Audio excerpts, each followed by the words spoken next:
O ex-deputado federal Alexandre Ramagem abriu uma empresa nos Estados Unidos 4 meses depois de fugir do Brasil. Ramagem foi condenado a 16 anos de prisão por tentativa de golpe de Estado. O registro do negócio foi feito em 6 de janeiro no estado da Flórida. Em uma apuração exclusiva para o ICL, os repórteres Alice Maciel, Natália Viana e Ken Silverstein contam que a empresa chamada ARBN Villa Corporation foi constituída no mesmo endereço de uma escola de jiu-jitsu da rede brasileira Gracie Barra. Documentos de registro da ARBN Villa Corporation não detalham seu ramo de atuação e nem suas atividades. Contam apenas como finalidade declarada realizar todo e qualquer negócio legal. Alice, conta os detalhes pra gente. Então, vamos lembrar ali um pouco a história do Alexandre Ramagem, né? Ex-deputado federal, cassado, ex-diretor da ABIN, foi condenado na trama golpista a 16 anos de prisão e em setembro, no mês da condenação, ele fugiu para os Estados Unidos. E agora o que essa investigação foi feita por mim, em parceria com a Natália e com o repórter da Agência Pública, a Natália Viana, que é diretora da Agência Pública, a gente descobriu que o Ramagem abriu uma empresa nos Estados Unidos, mesmo ele está foragido da Justiça brasileira, 4 meses depois de fugir aqui do país, ele abriu essa empresa na Flórida e o Ramagem, que está condenado, que era deputado federal, que não recebe, foi cassado, tem tido também uma vida aparentemente muito confortável nos Estados Unidos, que levanta também o questionamento de onde vem a renda dele. Ele está morando numa casa grande, de luxo, em Orlando. Se você acompanha as redes sociais da esposa dele, eles têm viajado bastante.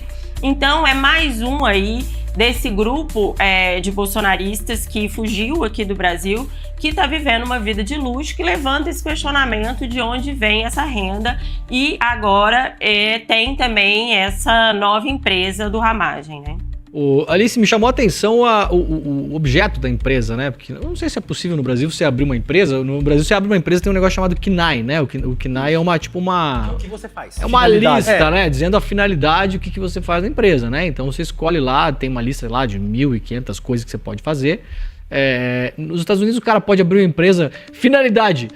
Tudo que seja legal. Bom, é óbvio, né? Não dá pra botar um negócio que seja ilegal, né? Tráfico de drogas. Tudo que seja legal. Assassinato, sim, não dá. Você pode vender brinquedo de plástico até o quê? Fazer filme sobre Dark Horse, é tudo que vai, qualquer coisa. O Demônio nos Estados Unidos depende muito por estado, né? A legislação de abertura de empresa, então a gente vê as documentações são bem diferentes. E no caso da Flórida, é a mesma, assim. Tem várias empresas, eu acompanho há um tempo, a abertura de empresa do Eduardo Bolsonaro, de outras também figuras aí, Alan, Paulo Figueiredo, que você vê que não tem uma definição, pelo menos na documentação pública, do que faz a empresa, a atividade dela, qual que é o negócio. Então, realmente, não há até agora informação, explicação. Ele não lançou nada em rede social. A companheira dele tinha já dito na rede social ano passado que ele estava querendo abrir um curso, uma empresa para dar cursos e tal, mas até agora também não há nenhuma divulgação de curso, enfim.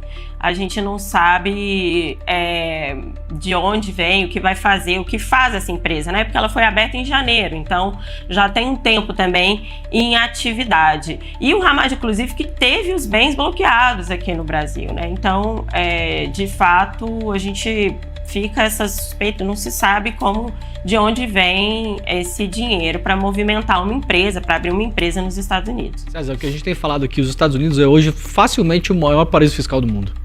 A PF faz uma operação para investigar suspeitas de fraude na gestão do banco Digimais, que é controlado pelo bispo Edir Macedo. Essa é a nossa manchete principal do UOL. São mais de 50 policiais cumprindo 9 mandados de busca e apreensão que foram autorizados pela Justiça Federal em São Paulo. A decisão judicial também autorizou a quebra dos sigilos bancário e fiscal dos investigados e o bloqueio de mais de 670 milhões de reais em bens e valores. A suspeita é de fraudes contra o sistema financeiro nacional a partir de relatórios do Banco Central que apontaram indícios de irregularidades nos negócios. A Polícia Federal acusa o Banco Digimais de ter replicado o mesmo modus operandi do Banco Master, com a emissão de títulos com rentabilidade desproporcionais aos indicadores de mercado. O ministro do STF, Gilmar Mendes, diz que o ministro André Mendonça, relator do caso Master, errou por ter participado das conversas para o acordo de delação premiada do ex-banqueiro Daniel Vorcaro. Segundo ele, abre aspas, a lei não permite que o relator ou o juiz participe da delação. O acordo é entre o Ministério Público ou a Polícia Federal e o delator. Aqui já há algo de erro crasso, foi o que disse Gilmar Mendes em entrevista ao programa Roda Viva da TV Cultura. Gilmar Mendes também criticou o que chamou de entusiasmo juvenil. O que ele chamou de entusiasmo juvenil? A proposta de criar um código de ética para a corte, a proposta do Edson Fachin. E aí ele reclamou da falta de diálogo interno sobre as regras de conduta propostas pelo ministro Fachin e disse, obviamente, que isso não ia reunir o colegiado, não ia reunir votos. Enfim, uma entrevista aí que revelou um pouco mais a respeito de Gilmar Mendes e os bastidores do que está acontecendo no Supremo Tribunal Federal. O ministro do STF, Gilmar Mendes, que adotou um tom crítico em relação à atuação do ministro André Mendonça no caso Master. Ele falou abertamente sobre o assunto em entrevista ao Roda Viva na noite de ontem. O decano do STF criticou a condução das negociações em torno da possível delação do banqueiro Daniel Vorcaro e disse que houve um erro crasso na atuação do relator do caso. A declaração escancarou a divergência entre os dois ministros, Mendonça e Gilmar Mendes. Gilmar defende que a negociação de acordos de colaboração premiada deve ser feita pela Polícia Federal e pelo Ministério Público, sem a participação direta do magistrado na fase de tratativas. A gente vai assistir esse trecho do programa Roda Viva de ontem. Eu acho que é uma tarefa difícil. É um trabalho difícil. E por isso é importante que se paute por uma métrica. É importante que não se repitam os erros do passado. Ministro. Na conversa que nós tivemos, por exemplo, André Mendonça disse que tinha recebido um advogado fazendo proposta de delação seletiva. E aqui já há uma impropriedade, porque a lei não permite que o relator participe ou o juiz participe da delação. O acordo é entre o Ministério Público ou a Polícia Federal e o delator. Então aqui já há algo de erro crasso. E está participando de conversas ou se está expulsando advogados do processo, isso tem algo de errado. Ainda falando sobre esse assunto, depois de ficar vencido no julgamento que manteve a prisão do pai do banqueiro Daniel Vorcaro, o ministro Gilmar Mendes defendeu sua posição e disse que a divergência é absolutamente normal dentro do Supremo. Também, na entrevista ao Roda Viva, o decano do STF afirmou que um voto vencido também tem importância para a história da Corte e voltou a defender a necessidade de evitar excessos em investigações de grande repercussão. A gente também vai ver esse trecho. Olha, isso é absolutamente normal num tribunal. Quem acompanha a nossa história verifica, inclusive, que o voto vencido não é um voto apenas para o grupo, para a turma, às vezes composta de maneira incompleta.